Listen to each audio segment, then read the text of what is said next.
हर्ष की बात सुनकर शौर्य और शगुन की आंखों में एक चमक थी। ये सोचकर कि अब शनाया को सबके सामने बेइज्जत होना पड़ेगा। वहीं दूसरी तरफ शनाया भी काफी टेंशन में नजर आने लगी थी। तभी अचानक ही हर्ष का फोन बजा। हर्ष ने स्क्रीन पर देखा तो किसी अनजान नंबर से फोन था। हर्ष ने फोन उठाया तो दूसरी तरफ से कुछ कहा गया, जिसे सुनकर हर्ष ने कहा, जी जी जी जी सर, आपको फिक्र करने की कोई जरूरत नहीं है सर, जैसा आप कहते हैं वैसा ही होगा, जी थैंक्स। इतना कहकर हर्ष ने फोन रख दिया। उसने माइक संभाला और आगे बोला, अब माफी चाहूंगा, एक जरूरी फोन था। खैर, मैं गिल कंस्ट्रक्शन के बारे में बात कर रहा था। फोन पर इस तरह की डील करने के बारे में सोचकर मुझे गुस्सा आया, मगर अभी कहानी में ट्विस्ट है। जैसे कि आप लोगों को पता है कि इस प्रोजेक्ट के लिए हमारी कंपनी ने ऑनलाइन प्रेजेंटेशन मंगवाए थे। हमने सभी के प्रेजेंटेशन को देखा और उसमें गिल कंस्ट्रक्शन की तरफ से जो प्रेजेंटेशन भेजा गया था उसे देखकर मैं बहुत खुश हुआ।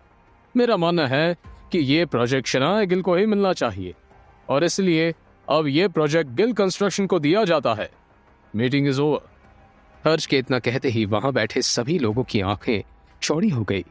खुद शनाया हर्ष को एकटक देखे जा रही थी। जैसे अभी जो हुआ उस पर शनाया को यकीन ही नहीं हो रहा था। हर्ष के इस तरह अचानक यू टर्न लेने से यहाँ शौर्य और शगुन के आश्चर्य का ठिकाना नहीं था, लेकिन साथ ही गुस्से में उनका चेहरा लाल होने लगा था। कॉन्ट्रैक्ट पर साइन करने शनाया हर्ष के पास पहुंची। हर्ष ने शनाया से हाथ मिलाया और वहां तालियां बजने लगी। तभी हर्ष ने एक नंबर डायल किया जो उसके मोबाइल पर आहान के नाम से सेव था। शनाया की नजर भी उसकी स्क्रीन पर पड़ी तो आहान का नाम देखकर वो कंफ्यूज हो गई। दूसरी तरफ से जैसे ही फोन उठा तो हर्ष ने कहा, आपके कहने पर काम हो गया है। दूसरी तरफ से कुछ कहा गया और फिर हर्ष ने फोन रख दिया। शनाया खुद से ही बोली, यह हर्ष कहीं आहान का वही दोस्त तो नहीं जिसने आहान को गाड़ी दी थी? वही है, और लगता है ये काम भी आहान का ही है। हॉल की उस भीड़ में विक्रम भी खड़ा था। तभी उसके मोबाइल पर आहान का फोन आया। फोन उठाते ही विक्रम ने कहा, काम हो गया है यंग मास्टर, आपके कहने पर हर्ष ने यह प्रोजेक्ट शनाया को दे दिया है। दूसरी तरफ से आहान ने कहा, उन्हें मेरी तरफ से एक अच्छा सा गिफ्ट पेश कर थैंक्स बोलिएगा। इतना कहकर आहान ने फोन रख दिया। जल्द ही शनाया भी अब वहां से निकल गई। इधर आनंद गिल सबके सामने लगी टीवी पर बिजनेस न्यूज देख रहे थे, जिसमें यह खबर चल रही थी कि मशहूर रोजवुड स्प्रिंग के प्रोजेक्ट को गिल कंस्ट्रक्शन ने हासिल किया। इस डील के बाद अब गिल कंस्ट्रक्शन के शेयरों में भारी उछाल। वहीं अब देश की कई बड़ी कंपनियां गिल कंस्ट्रक्शन में इन्वेस्ट करना चाहती हैं और उनके साथ काम करना चाहती हैं। ये खबर आनंद गिल के चेहरे को अलग ही सुकून दे रही थी। वो खुश होते हुए बोले, शनाया, सच में तुमने आज कमाल कर दिया। तभी वहां दरवाजे पर दस्तक हुई और शनाया अंदर आई। आनंद गिल उसे देखकर खुश होते हुए बोले, आओ बेटी, मैं तुम्हारा ही इंतजार कर रहा था। शनाया आकर आनंद के गले से लग गई। तभी आनंद ने कहा, आज हम बहुत खुश हैं, बताओ तुम्हें क्या चाहिए। जवाब में शनाया ने कहा, दादाजी, मेरे पापा की इंजीनियर्स की टीम मुझे लौटा दीजिए। अब तक शौर्य और शगुन भी वहां आ चुके थे। दोनों के चेहरे लटके हुए थे। तभी आनंद गिल ने कहा, ठीक है शनाया, मैं तुम्हें वो टीम वापस करता हूं और साथ में शहर के बाहर बनी अपनी 6 मंजिला इमारत भी तुम्हें इनाम में देता हूं। तभी आनंद ने शौर्य और शगुन से कहा, लेकिन तुम दोनों के चेहरे क्यों लटके हुए हैं? शनाया ने इतनी बड़ी डील हासिल की है, तुमको तो खुश होना चाहिए। अब तक वहां शौर्य के पिता नीरज भी आ चुके थे। तभी शौर्य ने कहा, इंजीनियर्स की टीम शनाया को वापस नहीं मिलनी चाहिए, मैं ऐसा नहीं होने दूंगा। और शनाया, इस डील को हासिल करने के लिए तुम हर्ष मेहरा के साथ सोई हो ना? शौर्य की बात सुनकर सभी उसका चेहरा देखने लगे, मगर आनंद गिल से यह बर्दाश्त नहीं हुआ। वो आगे बढ़े और शौर्य के मुंह पर एक थप्पड़ चढ़ दिया। फिर वे गुस्से से बोले, तुम सब किसी काम के नहीं हो, उससे तो हुआ नहीं, और शनाया ने ये डील हासिल कर ली तो उस पर कीचड़ उछाल रहे हो। और इंजीनियर्स की टीम मैंने शनाया को वापस कर दी है, जिसको भी प्रॉब्लम हो वो कंपनी छोड़ सकता है। इतना कहकर आनंद गिल वहां से चले गए। शनाया भी जल्द ही बाहर आ गई और कार से घर की तरफ निकलने लगी। आहान के बारे में सोचकर शनाया के दिल में एक हलचल सी हो रही थी और डर भी उठ रहा था। क्या आहान सच में मेरी इतनी केयर करता है? मैं जो भी कहती हूँ सुन लेता है, जो भी करती हूँ सह लेता है, और वो भी कोई शिकायत किए बिना। सच में पापा सही कहते हैं, आहान एक परफेक्ट हस्बैंड है, लेकिन ये समझने में मुझे पूरे 3 साल लग गए। शनाया के दिल में कई सारे जज्बात उमड़ रहे थे। वो बस आहान के बारे में सोचे जा रही थी। फिर शनाया ने मन ही मन में कहा, आहान, पता नहीं क्यों, लेकिन मैं ये शादी निभाने की हर मुमकिन कोशिश करना चाहती हूँ। अब से हर बार यही कोशिश करूंगी कि तुम खुश रहो। तुमने मेरे लिए इतना किया है जितना मुझे याद भी नहीं। आज एकदम से शनाया को आहान के लिए लगाव महसूस हो रहा था। यही सब सोचते हुए वो घर की तरफ बढ़ी चली जा रही थी।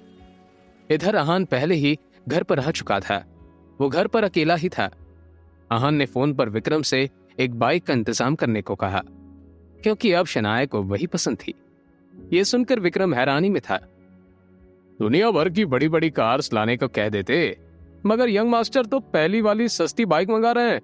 मैं इन्हें कभी समझ नहीं पाऊंगा, विक्रम ने अपने आप से ही कहा। शनाया को याद था कि आज उसकी शादी की सालगिरह है।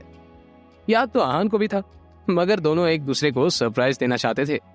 इधर आहान घर में शनाया के लिए उसकी पसंद की चीजें बना रहा था, तो वहीं शनाया ने अपनी गाड़ी एक बड़े से मॉल के सामने रोक दी। आज वो सिर्फ आहान के लिए कुछ खरीदना चाहती थी, ताकि उसे गिफ्ट दे सके और उसे थैंक्स बोल सके। कुछ सोचकर शनाया ने अपना मोबाइल निकाला और आहान को एक मैसेज किया, ऑफिस के काम से मुझे थोड़ा लेट हो जाएगा। दूसरी तरफ से आहान का मैसेज आया, इट्स ओके, मैं आपका वेट करूंगा। आहान के चेहरे पर एक स्माइल आ गई, तो फिर से अपने काम में लग गया। कुछ घंटों बाद रात होने को आई थी, मगर शनाया अभी तक नहीं आई थी। आहान ने उसका नंबर लगाया तो वो भी नहीं लग रहा था। तभी डोरबेल बजी और आहान तेजी से दरवाजे की तरफ बढ़ा। आहान को लग रहा था कि शायद शनाया को आज का दिन याद नहीं है, मगर वो जानता था कि पहले भी उन्होंने इस दिन को सेलिब्रेट नहीं किया था, इसलिए इस दिन को भूल जाना कोई बड़ी बात नहीं थी। आहान ने जैसे ही दरवाजा खुला तो सामने शनाया खड़ी थी, जिसे देखकर आहान का चेहरा खिल उठा। वो उसके हाथ में मौजूद बैग को संभालते हुए बोला, लाइए, मैं इसे रख देता हूं। शनाया अंदर की तरफ बढ़ गई। आहान अंदर आया और सोफे पर बैठते हुए बोला, कैसा रहा आज का दिन? जवाब में शनाया भी उसके सामने वाले सोफे पर बैठकर बोली, बहुत अच्छा। कहते हुए शनाया आहान के चेहरे को देखकर ये जानने की कोशिश करने लगी कि उसे कुछ याद भी है या नहीं। तभी शनाया ने कहा, वैसे आज कुछ है शायद। आहान ने सवालिया नजरों से शनाया की तरफ देखा तो शनाया ने बैग में एक छोटा सा गिफ्ट बॉक्स निकालते हुए कहा, और इसलिए मैं आपके लिए ये गिफ्ट लेकर आई हूं। आहान ने जल्दी से उसे अपने हाथ में लेते हुए कहा, ओह, तो आपको याद था कि आज हमारी मैरिज एनिवर्सरी है। कहते हुए आहान ने बॉक्स खोल दिया। उसमें एक घड़ी रखी हुई थी। शनाया ने उसे आहान के हाथ में पहनाते हुए कहा, ये घड़ी हमेशा अपने इस टाइम को याद दिलाती रहेगी, इस विश्वास और भरोसे को हमेशा जिंदा रखेगी। इस पर आहान ने कहा, हाँ, लेकिन आपको देने के लिए मेरे पास ज्यादा कुछ नहीं है। हाँ, इस खुशी में मैंने आज आपके पसंद का खाना बनाया है। शनाया ने मुस्कुराते हुए कहा, और इससे ज्यादा मुझे कुछ चाहिए भी नहीं। तभी बाहर बारिश होने की आवाज आने लगी तो आहान ने कहा, बारिश शुरू हो गई है, आप जल्दी से फ्रेश हो जाइए, फिर हम दोनों डिनर करते हैं। शनाया ने हाँ में सर हिलाया और फिर बाथरूम की तरफ बढ़ गई। आहान उस घड़ी को बार बार देख रहा था कि तभी डोरबेल बजने की आवाज आई। आहान ने जाकर दरवाजा खोला तो सामने एक बड़ी ही खूबसूरत और हॉट लड़की खड़ी थी। उसका पूरा शरीर भीगा हुआ था और छोटे कपड़ों में वो इस वक्त खुद को समेटने की कोशिश कर रही थी। जिस्म पर मौजूद उसके कपड़े बारिश के कारण उसके शरीर से चिपक गए थे, जिस वजह से उसका फिगर साफ साफ झलक रहा था।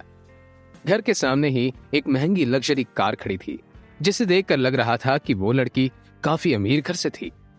आहान ने उसे देखा तो बस देखता ही रह गया। तभी उस लड़की ने कहा, क्या बात है, आप मुझे इस तरह क्यों देख रहे हैं?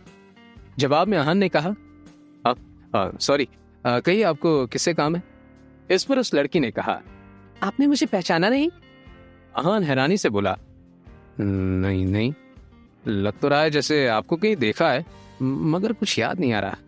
जवाब में उस लड़की ने हैरान होते हुए कहा, कैसी बात कर रहे हो तुम आहान? मैं निया हूँ, निया।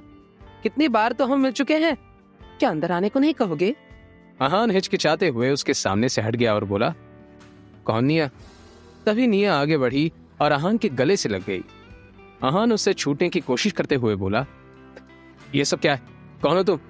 निया ने उसे अपनी बाहों में जकड़े हुए ही कहा, अभी तुमने खुद ही तो कहा था कि मुझे कहीं देखा है। इतने जल्दी तुम मुझे कैसे भूल सकते हो अहान? और ये सब हम कोई पहली बार थोड़े ही ना कर रहे हैं। अब तक वहां शनाया भी आ चुकी थी। जैसे ही उसने अहान को किसी और लड़की के साथ देखा तो उसके पैरों तले जमीन खिसक गई। वो चिल्लाते हुए बोली, ये सब क्या है अहान? कौन है ये लड़की? निया ने नशीली आंखों से शनाया की तरफ देखकर कहा, तुम्हें नहीं पता मैं कौन हूं? जवाब में शनाया ने ना में सिर हिलाया। तभी निया ने कहा, तो फिर सुनो, मैं अहान की बीवी हूं। ये सुनते ही अहान के दिमाग ने जैसे काम करना बंद कर दिया।